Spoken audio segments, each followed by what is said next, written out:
जय श्री राधे।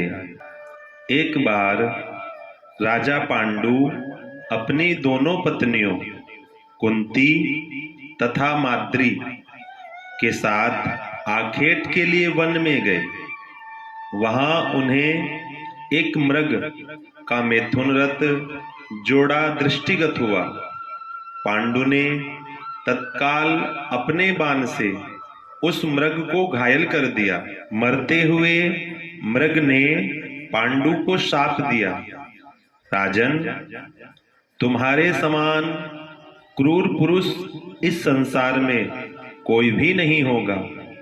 तूने मुझे मैथुन के समय बाण मारा है, अतः जब कभी भी तू मैथुन रत होगा तेरी मृत्यु हो जाएगी। इस शाप से पांडु अत्यंत दुखी हुए और अपनी रानियों से बोले, हे देवियों, अब मैं अपनी समस्त वासनाओं का त्याग कर इस वन में ही रहूंगा। तुम लोग हस्तिनापुर लौट जाओ। उनके वचनों को सुनकर दोनों रानियों ने दुखी होकर कहा, नाथ, हम आपके बिना एक क्षण भी जीवित नहीं रह सकती। आप हमें भी वन में अपने साथ रखने की कृपा कीजिए। पांडु ने उनके अनुरोध को स्वीकार कर लिया। उन्हें वन में अपने साथ रहने की अनुमति दे दी। इसी दौरान राजा पांडु ने अमावस्या के दिन बड़े बड़े ऋषि मुनियों को ब्रह्मा जी के दर्शनों के लिए जाते हुए देखा। उन्होंने उन ऋषि मुनियों से स्वयं को साथ ले जाने का आग्रह किया।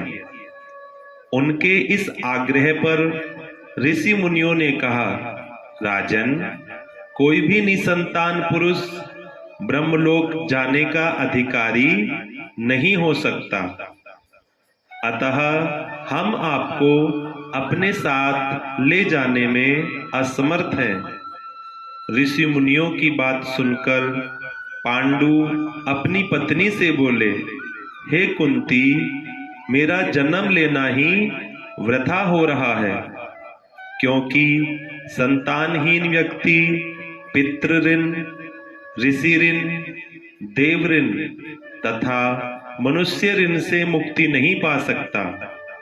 क्या तुम पुत्र प्राप्ति के लिए मेरी सहायता कर सकती हो? कुंती बोली, हे आर्यपुत्र, दुर्वासा ऋषि ने मुझे ऐसा मंत्र प्रदान किया है जिससे मैं किसी भी देवता का आवाहन करके मनोवांछित वस्तु प्राप्त कर सकती हूँ। आप आज्ञा करें, मैं किस देवता को बुलाऊं? इस पर पांडु ने धर्म को आमंत्रित करने का आदेश दिया। धर्म ने कुंती को पुत्र प्रदान किया, जिसका नाम युधिष्ठिर रखा गया। कालांतर में पांडु ने कुंती को पुनः 2 बार वायुदेव तथा इंद्रदेव को आमंत्रित करने की आज्ञा दी। वायुदेव से भीम तथा इंद्र से अर्जुन की उत्पत्ति हुई। तत्पश्चात पांडु की आज्ञा से कुंती ने माद्री को उस मंत्र की दीक्षा दी। माद्री ने अश्विनी कुमारों को आमंत्रित किया और नकुल तथा सहदेव का जन्म हुआ। एक दिन राजा पांडु माद्री के साथ वन में सरिता के तट पर भ्रमण कर रहे थे। वातावरण अत्यंत रमणीक था और शीतल मंद सुगंधित वायु चल रही थी। सहसा वायु के झोंके से माद्री का वस्त्र उड़ गया।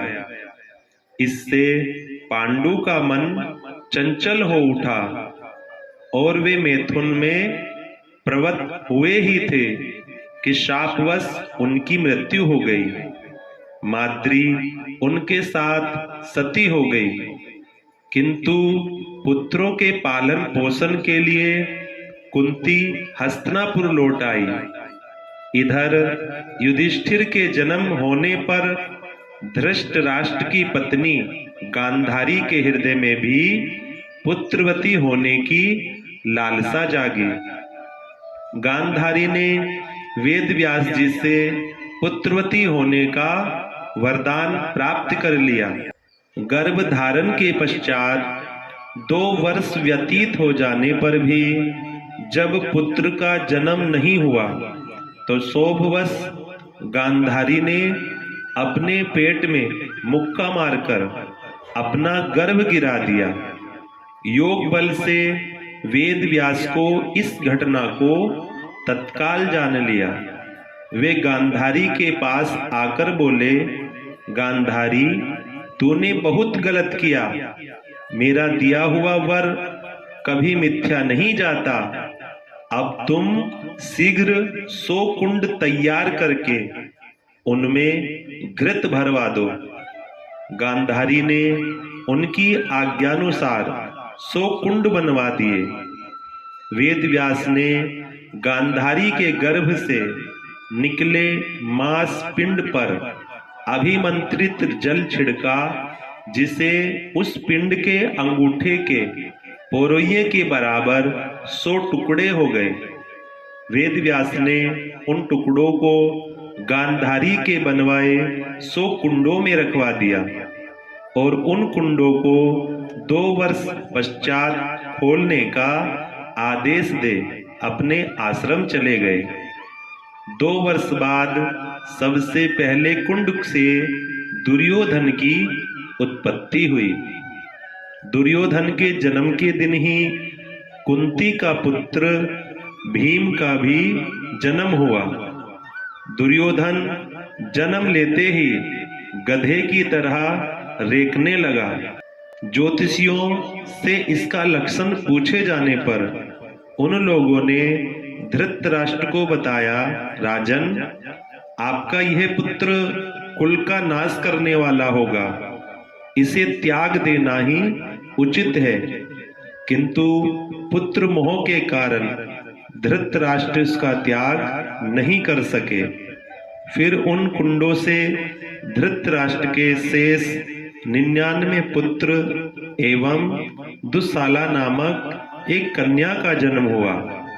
गांधारी गर्भ के समय धृतराष्ट्र की सेवा में असमर्थ हो गई थी। अतएव उनकी सेवा के लिए एक दासी रखी गई। धृतराष्ट्र के सहवास से उस दासी का भी युयुत्स नामक एक पुत्र हुआ। युवा होने पर सभी राजकुमारों का विवाह यथा योग्य कन्याओं से कर दिया गया। दुशाला का विवाह जयद्रथ के साथ हुआ। जय श्री राधे, जय श्री श्याम।